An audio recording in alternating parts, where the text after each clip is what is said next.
किशोरी जो प्रगट भई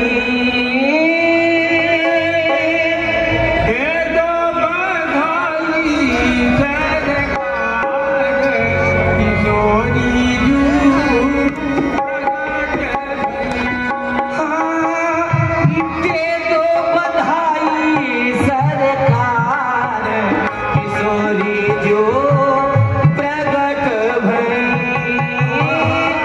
दे दो बधाई सरकार किशोरी जो प्रगट भई।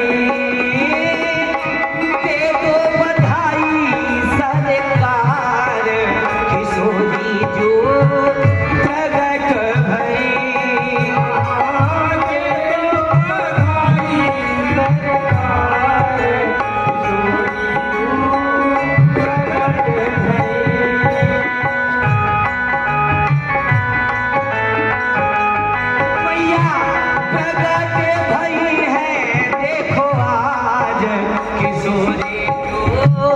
प्रगट भई।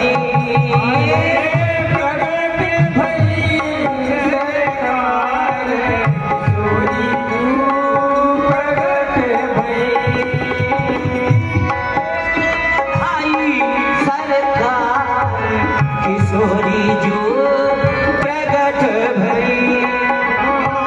दे दो बधाई सरकार किशोरी जो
हे बाबा बोले तांत्रिक परम सुजाना अम्बिया ही क्या कर रहे हैं